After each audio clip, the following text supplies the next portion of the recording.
Hey guys, Andrew Beckford here at E3 2019, where I just played the new Grid Reboot, and oh my god, I had a blast.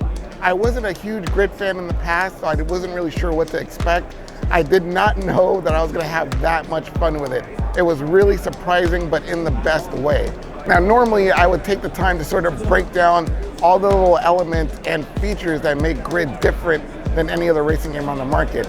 But to be honest, the game's director, Christopher, was so passionate that he could do a much better job of doing that than I can. So I'm gonna cut to him and let him explain what makes Grid different. And then after that, I'm gonna come back and give you my gameplay impressions. My name is Chris Smith. I'm the game director on Grid. We're very, very proud to bring this to E3 this year. The question I always get asked is, what makes Grid unique? What makes Grid new? And the way we look at it is, essentially we have three pillars to our game. We have accessibility and choice, we have stories, and then we have what we call sort of the accolades and the rewards. How do you show yourself off? How do you show your rewards? And the biggest one of those to me, the biggest difference to Grid, the reason Grid is unique and people should be interested in it, is on the market right now you'll see motorsport games. And I love them, they're great, but they tend to fall into this parade of cars that you gradually overtake and you get first, and it's about finishing first and about great clean driving, and we still have that in Grid.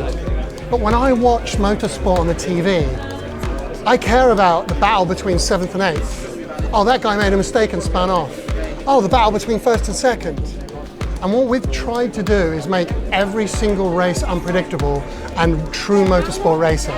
And the way we do that is with 400 AIs, 72 teammates, a choreographer that will initiate human error to spin out to crashes, mechanical failures.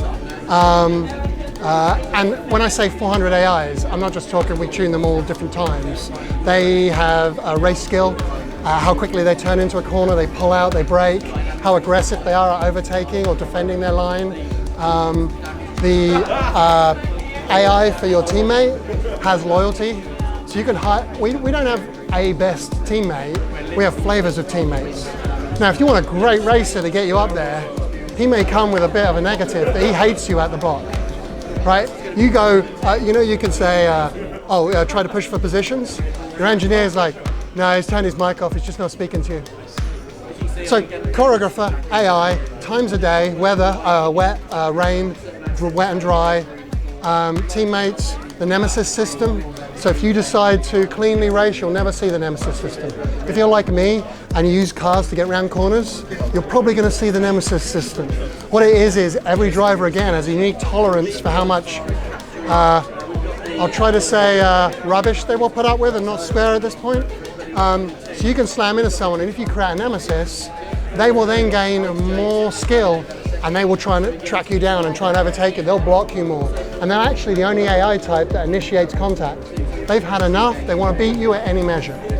So if you're a great driver, you're not going to see that, but you're still going to see all these AIs and all the teammates and the rivals and the choreographer and the breakdowns. But if you create Nemesis, you get that added to the pot. 92 routes, over 12 courses, 4 cities, 8 tracks. You can now see how that racing, anything can happen, because they're not racing you, they're racing each other. You'll see them overtaking each other. You can no longer just hold the midline and hold the AI behind you up to keep your position. They will aggressively get behind you. And the key here is, when you watch motorsport on the TV, it's all these moments, all these personalities between the rival drivers and the events that happen on the track that make it interesting, that make it compelling, that make it unpredictable. And that's what we're trying to do. That's the key component. And we layer in all this other good stuff, but it's that unpredictable motorsport racing. Because you've got your sims, you've got your casual games, and there's a lot of great casual games, but none of them are motorsport.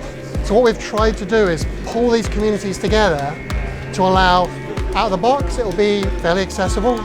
But if you're a sim guy, you can turn off all the assists, put up the difficulty, and you'll have a challenge of your life.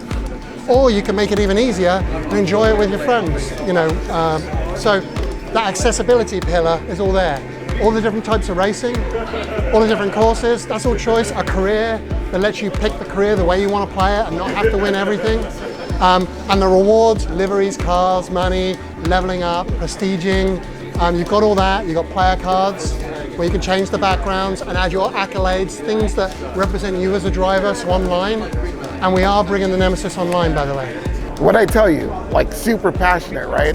All right, so let's get down to the gameplay. The key here is the Nemesis system and the way that the AI cars drive against each other. They really are gunning for each other and scrapping hard. I did 2 races. I only was able to do 1 lap on each race because of time constraints. But the first race I did was a stock car race with vintage muscle cars. Well, vintage and modern muscle cars. I was in a modern Camaro against a plethora of other pony cars. And it was a blast. Cars were rubbing and racing and crashing into each other and spinning each other out. I made 2 enemies. One of them tried to spin me like twice. Up ahead in the distance, I saw cars out braking each other in the corners. It was nuts. I was bouncing off of walls. It was an absolute ball. I loved it. Unfortunately, I couldn't keep going. We had to stop, and then I immediately switched to a GT race where I was racing as a Porsche RSR. And that was a little bit more precise. The cars racing against there were a little bit more conservative, but they were still really scrapping for each other. I saw several braking contests for Apex in front of me in the distance, and it was just as exciting as playing the game. In fact, I kind of lost focus a few times because I was watching the action happen in front of me. Again, I kind of bumped a few guys and made a few enemies, so I had more than 1 Nemesis by the time I was done with 1 lap of that race. Now, in case you couldn't tell, the key to the new Grid Reboot is the way that the AI is programmed with the carographer, as Christopher explained it.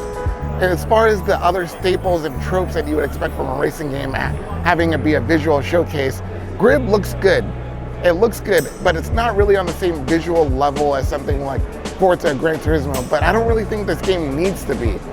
One of the really special things about an art form is when the creator really wants to give something to their audience.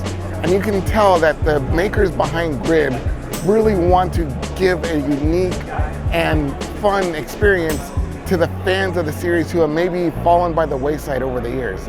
They put a lot of passion behind this, and it really shows in the game. Now, I don't know if this can really challenge the big boys once it comes out, but I do think that it's going to be a contender.